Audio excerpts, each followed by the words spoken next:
Mark Slane with the United States Krav Maga Association here. Today talking about, I guess the title is The Fallacy of the Fully Resisting Opponent.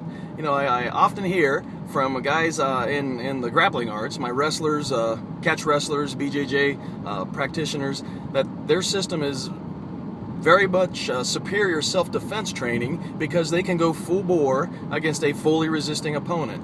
And, you know, they'll say things like, you can't kick people in the groin truly as hard as you can. You can't gouge people's eyes. So how do you know it would work? You've never tried to do it 100% against somebody trying to hurt you. And, you know, my mind goes in 100 different directions with this. It's like, how do I know kicking somebody in the groin would hurt? Because it's just common sense. Sticking your finger in somebody's eye is going to hurt. I don't really need to, in practice, stick my finger in someone's eye. There are other ways of practicing that. You know, my front kick to the groin. Do I need to hit somebody's groin? Why can't it be a target? Better yet, you know, I can get some power kicking a target. Let's put that in a drill. Let's wear ourselves out. Let's have stress, exhaustion. I can hardly stand. Now I've got to defend myself.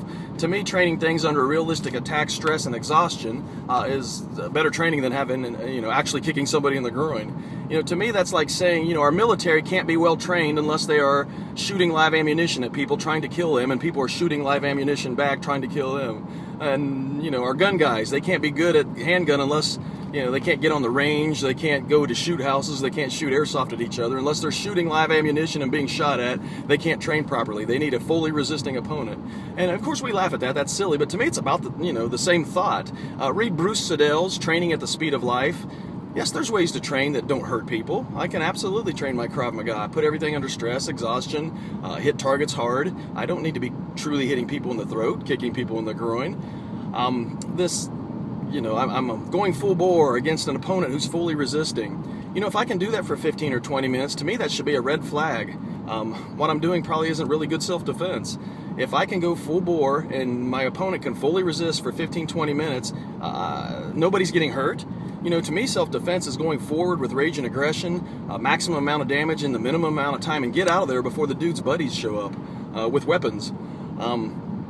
So to me, again, if it can drag on that long and nobody's getting hurt, I'm not doing anything that's very lethal. That just, to me, it's a red flag if I can go hard that long against someone fully resisting and fighting me back and nobody's taking damage.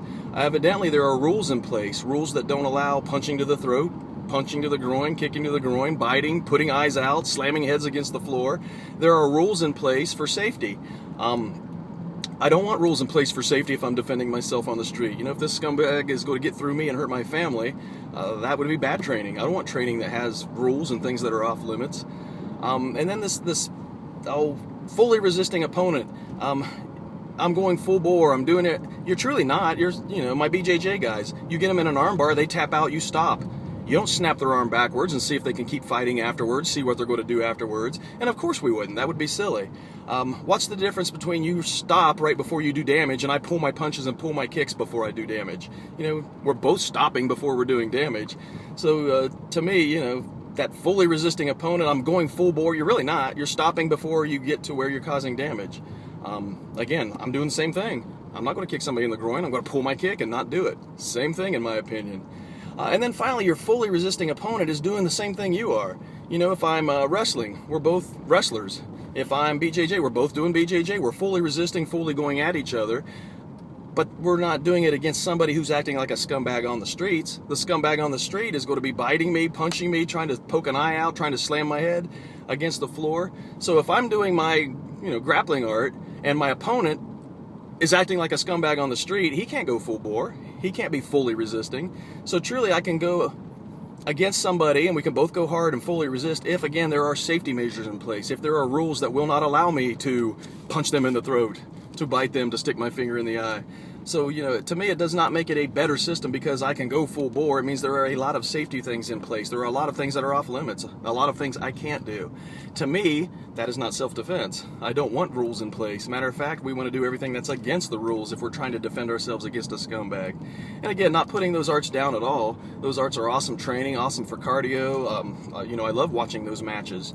However, if it is truly, I am training for self-defense, there's no way we ought to be able to go at each other full bore for any length of time without causing damage.